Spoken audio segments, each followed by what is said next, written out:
We are now just 1 month away from the Nintendo Switch 2 launch, and there's a lot to be excited by. But last week I touched on something that is less than exciting for many people, although it seems just as many people are eager to make excuses on Nintendo's behalf for that one.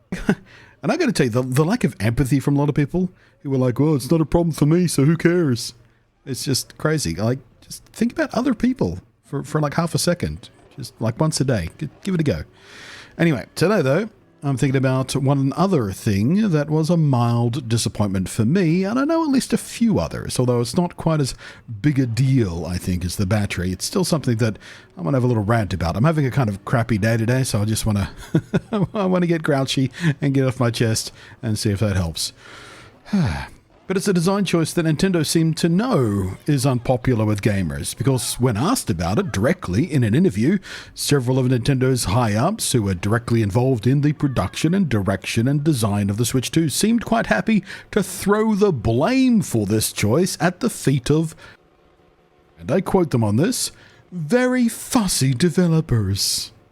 And when even a Japanese executive for the likes of Nintendo refuses to take direct responsibility for something that many people see as a mistake and are openly criticizing, and instead of defending the choice, they lay the blame at someone else's feet, you have to wonder what is not being said.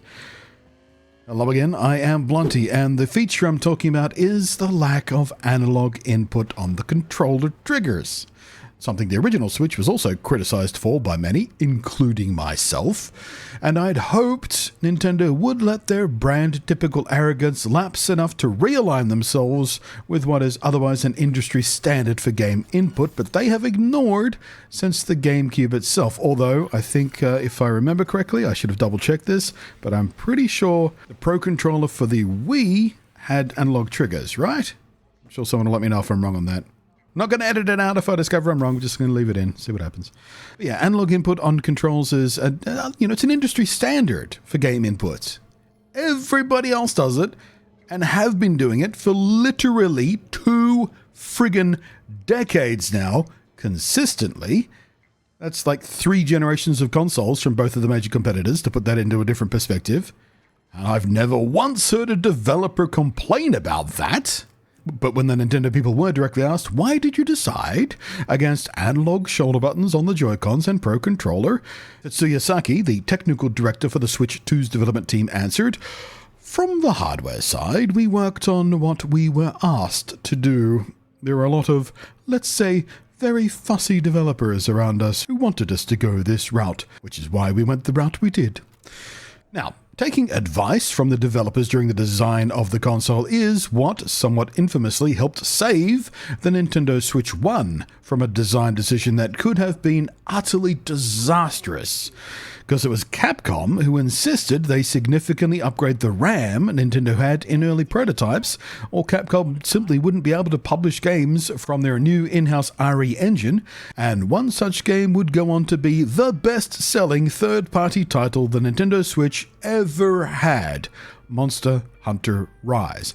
So it wasn't for Nintendo taking Capcom's advice, Rise probably wouldn't have ever existed on the Switch.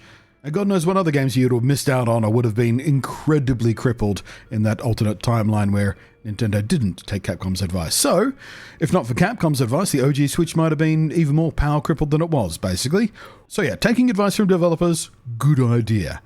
However, I find it very difficult to believe that a significant number of game developers, much less the overwhelming majority of them, were all telling Nintendo that, nah, they don't want analog trigger inputs like every other platform they develop for has and has done for 2 decades. No, they want non-standard purely digital ones, thanks. I call bullshit on that. Koichi Kawamoto, the producer for the Nintendo Switch 2, also chimed in on this. In terms of analog buttons on the shoulders, there are positives, but there are also negatives. You lose a little bit of instancy when they're analog. We considered and decided that instant input would be the better option. That's why we decided to move forward with this decision. So, slightly reframing the answer there from the first one, which was, the developers, they all said they want analog, to this is a choice we made. And while technically true that you do get more rapid input on a digital trigger, it's also kind of complete horseshit. because the lack of so-called instancy on a trigger press. If a developer wanted the fastest possible response in their game that needed split-second action on a trigger pull, say in a shooter for example, well, here's what you do for that. You just program your game to make the action happen, a gunshot for example, at a certain analog input level, maybe 10% pull. Gun goes off. You don't have to bottom out. You don't have to make the game, not fire until you bottom out on that. That way you get the quote-unquote instancy you're looking for, and you don't have to sacrifice the utility and option for every other game input that would be vastly better from analog inputs. Best of both worlds. That's why everyone else does it. And it's not like Nintendo don't know the value and utility of the analog trigger. In fact, they need to, and in fact do already, support analog trigger input on the Switch 2, just for the fact that there's GameCube games coming to the online service, now called Nintendo Classics. Their own Nintendo GameCube controller for that service, launching alongside the Switch 2, has analog triggers, because it has to, because there's plenty of GameCube games that literally need it. And several, including one of Nintendo's own flagship Mario titles, Sunshine, simply do not work properly without analog inputs. It's designed in such a way, unless you have analog input, you can't play the game properly. Literally. And this is something I once pondered on way back in 2017, just before the original Switch launched, and we still had hope at that time that GameCube would be added to its Virtual Console offerings. The only issue here is that Sunshine, like many GameCube games as a matter of fact, makes heavy and specific use of the analog triggers. Squeeze a little and you squirt a little, and you can run around while squirting. Giggity. Pull all the way in and you lock yourself in place for a more powerful attack you can direct from a single spot. The reason this intrinsic mechanic is a problem for the Switch, though, is the Switch does not have analog triggers. Side note, pretty happy that 3 of the games I mentioned in that old video that were high priority favorites of mine that I really would want to see on such a service are indeed arriving with the Switch 2's GameCube classics on day one. Pokemon Colosseum, Gale of Darkness, and Soul Calibur 2. So at least I can be happy about that. And alongside the GameCube classics, we know that even original GameCube controllers, including my own longtime favorite, the Wavebird, will still work with Switch 2 with an appropriate USB adapter, of course, and their analog trigger functionality will remain intact, because again, it has to. Otherwise, several games don't work anymore. But by sacrificing the analog input completely in the standard controller configuration on the Joy-Cons and the Pro Controller, the controller configuration that developers have no choice but to develop for when it comes to Switch 2 native titles, you really crap up some shit for them there. Which is why I don't buy that most developers demanded digital triggers. Cyberpunk, for example, there's a good reason I've been running with that as my background gameplay. And the gameplay you have been seeing, by the way, is from my Switch 2 matched PC settings that I made a video about last week. So this is actually roughly representative of how the game looks on Switch 2, or will look rather. But it's a high-profile flagship port, and important for a few different reasons I've talked about in other videos: the mouse and motion modes, the 40 FPS mode, the VRR, the DLSS, the fact that it's being sold as complete on-cartridge in physical form, this game key bullshit, including all DLC, and simply because it is just a superbly fun game. But it is also a game that has sections that will have gameplay harmed by the lack of analog input for triggers. Of course, I speak of the driving. The base game doesn't have many sections that require driving, at least not through the main quest line, and you can largely avoid it if you like. You can go this slow way and just walk or sprint everywhere. That's a bit of a problem for a couple of the locations. It'll take you a while to walk there, but it's mildly practical for maybe 70% of the game. But there's also a fully operational public transport metro system you could use too, of course. Again, 70% effective, because that doesn't really go everywhere you need to be going, but it might get you a bit closer to cut down on the walk time. And of course, there's the rather less immersive fast travel system, which I generally avoid using in my playthroughs because it is a really nice world to move through, either on foot or in a car or whatever. But there is also a questline that revolves entirely around driving, and not just driving, but racing with precision. And there's a quest which requires precise driving, or the quest NPC in your passenger seat will die and you'll fail. And in the expansion, Phantom Liberty, there's a whole ass bunch of quests and whole systems that spin directly around not just driving, but vehicle-based combat missions.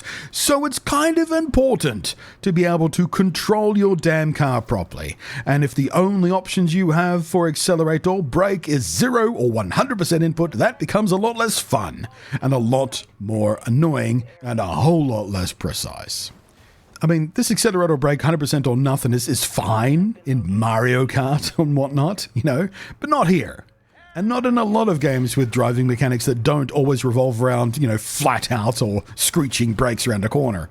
And it's not just cars either. No Man's Sky, for example, the current state of its port on the original Switch is shockingly good for the OG, as I discovered last year, but its ship flight and ground vehicle stuff is undeniably hampered by the lack of precision in acceleration and braking. And that game's flight model isn't even all that sophisticated. It's not very far from, basic arcadey stuff, really. So pity any game with a more sophisticated or sim-focused control model for their vehicles. But it's not even just vehicle stuff. There are games, of course, that use the fidelity of analog input for all kinds of fun things. For slow aim, I think, was it? I think it was Destiny. A half trigger pull would cock some of your handguns and the full pull would fire it, stuff like that. I've also played games that use analog input for lock picking and other assorted mini games and whatnot. But frankly, for me personally, it's mostly about the vehicle stuff because I grew up gaming long before analog triggers were a thing as standard for most other brands, and I have always, and I mean always, hated the tappy, trying to control acceleration speed or braking with any kind of fidelity with only digital on and off options on the buttons. So yeah, imagine my glee when analog triggers finally became standard 20 years ago. So yeah, it's annoying. And I know for a fact that Cyberpunk, one of the launch games I will be playing on Switch 2, will be a problem with that. Because many, if not most cars in the game have so much torque, and the physics in the game are simulated in such a way that unless you feather the accelerator or brake real carefully when doing even basic stuff like, taking off or cornering, you're gonna spin your ass into a pedestrian or worse, a cranky cop, and then, well, there's a whole big thing, isn't it? Oh, well. Anyway, that's my rant on that. I want analog triggers and I'm not getting in them and I'm all pissy about it, frankly. That's what this is. How do you feel about it, though? Hey, thanks for watching. I am Blunty. Thank you as always to the patrons, and I will catch you next time.